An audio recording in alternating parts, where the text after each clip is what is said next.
त्रेता युग में दम्भोदर नाम का एक असुर हुआ करता था। उसने सूर्यदेव की बड़ी तपस्या की। सूर्यदेव जब प्रसन्न होकर प्रकट हुए और वरदान मांगने को कहा तो उसने अमृत का वरदान मांगा।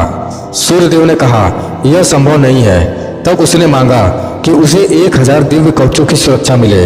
इनमें से एक भी कवच सिर्फ वही व्यक्ति तोड़ पाए जिसने 1000 वर्ष तक तपस्या की हो, और जैसे ही कोई भी कवच तोड़े वह तुरंत मृत्यु को प्राप्त हो जाए।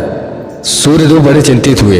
वे इतना तो समझ ही पा रहे थे कि यह असुर इस वरदान का दुरुपयोग करेगा, किंतु उसकी तपस्या के आगे वे मजबूर थे। उन्हें उसे वरदान देना ही पड़ा। इन कवचों से सुरक्षा पाकर वही हुआ जिसका सूर्यदेव को डर था। दम्भोदर अपने सहस्र कवचों की शक्ति से अपने आप को अमर मानकर मनचाहे कार्य करने लगा। वह सहस्र कवच के नाम से जाना जाने लगा।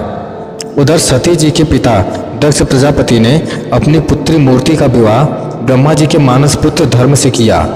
मूर्ति ने सहस्र कवच के बारे में सुना हुआ था और उन्होंने श्री विष्णु से प्रार्थना की कि इसे खत्म करने के लिए वे आए। विष्णु जी ने उन्हें ऐसा ही करने का आश्वासन दिया। समय क्रम में मूर्ति ने 2 जुड़वा पुत्रों को जन्म दिया, जिनके नाम हुए नर और नारायण। दोनों 2 शरीर में होते हुए भी एक ही थे, 2 शरीर में एक आत्मा। विष्णु जी ने एक साथ 2 शरीरों में नर और नारायण के रूप में अवतार किया था। दोनों भाई बड़े हुए। एक बार दम्भोदर उनके राज्य की ओर चढ़ आया। तब उसने एक तेजस्वी मनुष्य को अपनी ओर आते देखा और भय का अनुभव किया। उस व्यक्ति ने कहा, मैं नर हूँ और तुमसे युद्ध करना चाहता हूँ। भय होते हुए भी दम्भोदर ने हंसकर कहा, तुम मेरे बारे में जानते ही क्या हो? मेरा कवच सिर्फ वही तोड़ सकता है जिसने 1000 वर्षों तक तप किया हो।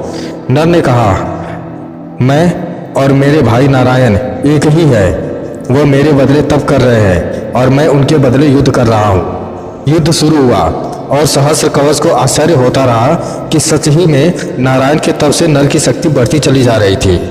जैसे ही 1000 वर्ष का समय पूर्ण हुआ, नर ने सहस्र कवच का एक कवच तोड़ दिया, लेकिन सूर्यदेव के वरदान के अनुसार जैसे ही कवच टूटा, नर मृत होकर वहीं गिर पड़े। सहस्र कवच ने सोचा कि चलो एक कवच गया ही सही, किंतु यह तो मर ही गया। तभी उसने देखा कि नर उसकी ओर दौड़ा हुआ आ रहा है और वह चकित हो गया।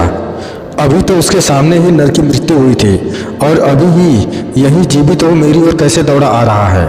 लेकिन फिर उसने देखा कि नर तो मृत पड़े हुए थे।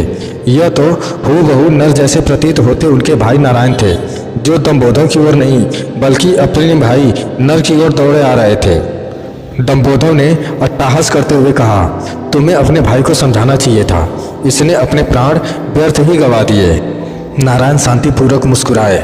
उन्होंने नर के पास बैठकर कोई मंत्र पढ़ा और चमत्कारिक रूप से नर उठ बैठे। तब दम्भोदर को समझ में आया कि 1000 वर्ष तक शिव जी की तपस्या करने से नारायण को मृत्युंजय मंत्र की सिद्धि हुई है, जिससे वे अपने भाई को पुनर्जीवित कर सकते हैं। अब इस बार नारायण ने दम्भोदर को ललकारा और नर तपस्या में बैठे। 1000 साल के युद्ध और तपस्या के बाद फिर एक कवच टूटा और नारायण की मृत्यु हो गई। फिर नर ने आकर नारायण को पुनर्जीवित कर दिया। यह चक्र चलता रहा।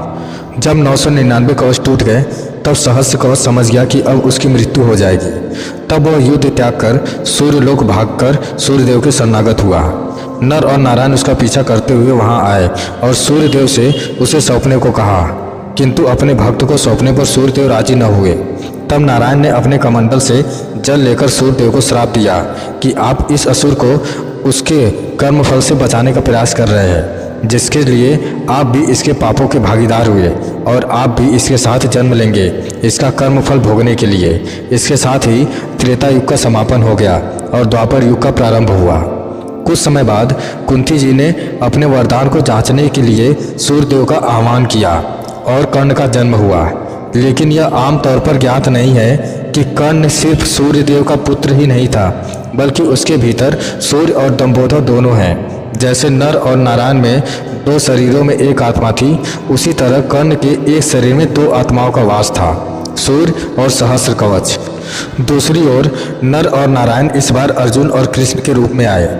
कर्ण के भीतर जो सूर्य का अंश है वही उसे तेजस्वी वीर बनाता है, जबकि उसके भीतर दम्भोदव भी होने से उसके कर्म फल से उसे अनेकानेक अन्याय और अपमान मिलते हैं और उसे द्रौपदी का अपमान और ऐसे ही अनेक अपकर्म करने की प्रेरणा मिलती है।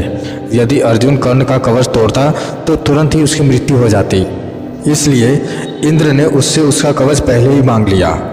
इस प्रकार द्वापर युग में अर्जुन द्वारा कर्ण और सहस्त्र कवच का अंत हुआ। तो दोस्तों, कर्ण के जीवन की यह कथा आपको कैसी लगी हमें कमेंट करके ज़रूर बताएं। अगर अच्छी लगी तो शेयर करें, सब्सक्राइब करें और लाइक करें। धन्यवाद।